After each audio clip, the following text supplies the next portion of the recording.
Good morning, and thank you for joining me on the Path to Liberty. I'm Michael Bolden with the 10th Amendment Center, and this is the Fast Friday edition of the show for May 6th, 2022. And on this episode, I'm going to take issue with the notion that here in the United States of America, we live in the so-called land of the free. I'm going to do a quick overview of what I think our underlying problem is, and then I've got some interesting views on freedom versus tyranny and what makes for a free people from great thinkers like Samuel Adams, John Dickinson, Thomas Jefferson, Thomas Paine, Mercy Otis Warren, and even Lysander Spooner. But first of all, I want to say thank you. Thank you so much for spending some of your time with me today, whether this is your first episode or you've been here for every single one since day one. I can't thank you enough. But since it's Fast Friday, I promise to not take up too much of your time. Let's see if I can get this info out to you in the next 10 to 15 minutes. And to start out, I want to get an introduction to what we're talking about today from a great article by John Whitehead over at the Rutherford Institute. And he puts it like this: we're in a national state of denial. For years now, John writes, the government has been playing a cat and mouse game with the American people, letting us enjoy just enough freedom to think we are free, but not enough to actually allow us to live as a free people. And there's a huge difference between government allowing you to feel free versus being a free people. If you think about it, just think about how most people approach government or issues with government, or how most people approach advancing freedom, whatever their goal is. Most people think that the way to be free is either to march on Washington, D.C. and demand that federal politicians start or stop doing something. Or they try to vote the bums out in the hopes that they can get the new bums, we'll call them that, to start or stop doing something. Or sometimes they wait for years and years and years. Sometimes it's just a couple of years. Sometimes it's many, many years to get the federal courts to force one side of an issue or another side of an issue on virtually everyone, or basically everyone. Or sometimes they'll wait decades upon decades for the Supreme Court to overturn its own views, its own precedent. So let's be honest here. This is not a state of freedom. This is not what a free people does. This is a population on its knees begging for permission. And I think the best summary of what I think we face here comes from Lysander Spooner in his probably 1850 pamphlet, A Defense for Fugitive Slaves. And he put it this way: to say that an unconstitutional law must be obeyed until it is repealed is saying that an unconstitutional law is just as obligatory as a constitutional one, for the latter is binding only until it is repealed.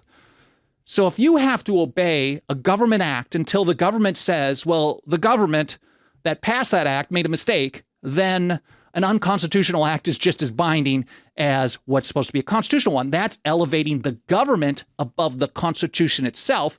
And we can even read in the text of the Constitution that the Constitution is supreme. Spooner goes on, he says, there would therefore be no difference at all between a constitutional and an unconstitutional law in respect to their binding force. And what's the result? Spooner puts it this way: and that would be equivalent to abolishing the Constitution and giving to the government unlimited power. And if unlimited power is not the definition of a tyranny, I don't know what is, but that's exactly how Samuel Adams and others put it. March 3rd, 1780, power without any restraint is tyranny. So if government has unlimited power in any situation, this is how the founding generation defined tyranny. Now back to John. He says, we're in trouble, folks. Freedom no longer means what it once did, right? Nothing really does. This holds true whether you're talking about the right to criticize the government in word or deed, the right to be free from government surveillance, the right to not have your person or your property subjected to warrantless searches by government agents. This is a really good list. There are so many other things, but going on, he says the right to due process, the right to be safe from militarized police invading your home, the right to be innocent until proven guilty, and virtually every other right. Unlimited power, and the rights that we think we have, we're only exercising them to some degree as long as it's within the bounds of what government says they are. And that's not a state of freedom.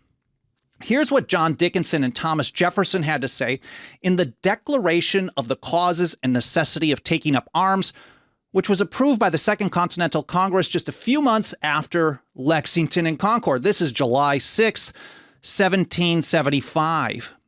They say, but why should we enumerate our injuries in detail? They're basically saying we could list all the problems that we have with the British, all the things that they've done, but why should we do that?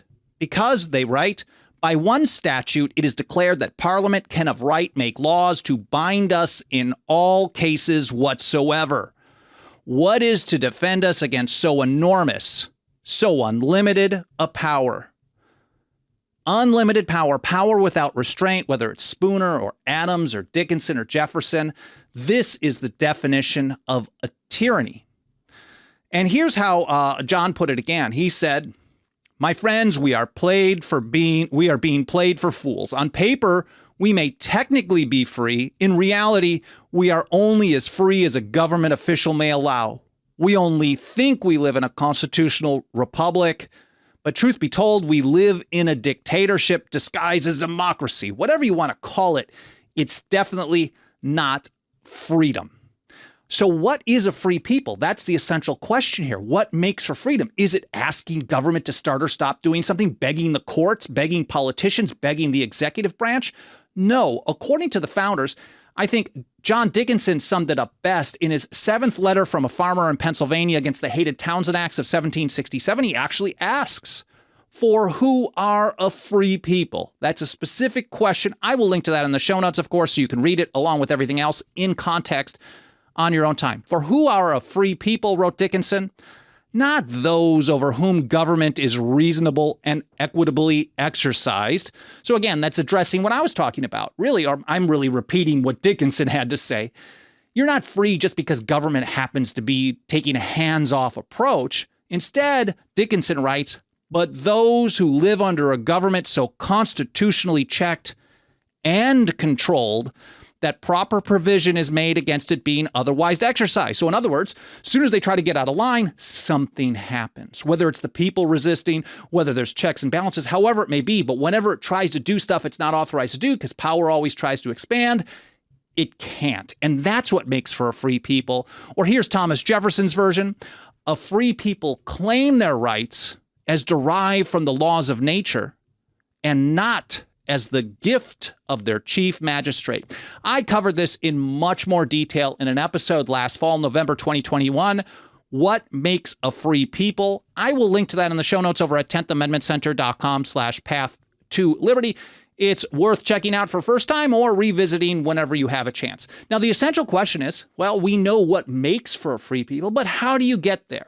And I'm not going to get into too much detail on this today, but here's a starter. Thomas Paine in The American Crisis #4. This is September of 1777, And he starts out with this. Those who expect to reap the blessings of freedom must, like men, undergo the fatigues of supporting it. It's not going to be easy, folks. Here's how Mercy Otis Warren put it. Resist the first approaches of tyranny.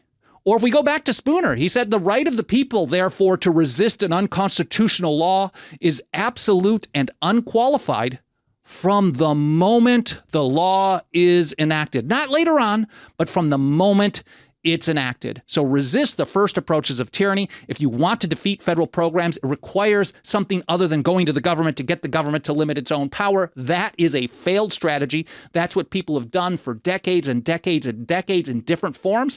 And now we live under the largest government, the largest empire in history. I covered more on the how, the resistance part of it, in another episode earlier this year, Compliance is Violence. John Dickinson and Lysander Spooner. It's actually titled Dickinson and Spooner on the Path to Liberty. It's one of my favorite episodes because it ties together these thinkers from different periods, different end goals, but really the strategy is the same. Now, at the end of the day, it's not going to be easy. Resistance, the people keeping government in check, requires people who, as Samuel Adams put it, value freedom and defend it as they ought. But here's how Thomas Jefferson put it in an April 1790 letter. He said, we are not to expect to be translated from despotism to liberty in a feather bed. Well, I hope you guys found this interesting. I hope it was educational. More important than anything, I hope it inspired you, and I hope you learned something. I really appreciate you spending some time with me today. If you support our work here at the TAC, you like this episode, whatever it may be, please consider putting your financial faith behind our work. You can do that for as little as $2 a month over at 10thamendmentcenter.com/members. It's all spelled out, 10thamendmentcenter.com/members. A quick programming note, I will probably not do a live stream on Monday because I'm going to take off the day before for Mother's Day, so it's very likely I will not be around on Monday morning, but I will be back on the regular schedule sometime next week. Again, I really appreciate you being here, smashing a like, leaving reviews on Apple Podcasts or any other podcast platform, leaving comments in the archive. All that stuff will help spread the word because it triggers algorithms. It tells these platforms to show us to more people, and it really helps a great deal. Again, I appreciate you spending some time with me today. I hope you have a great weekend, and I will see you next week here on the Path to Liberty.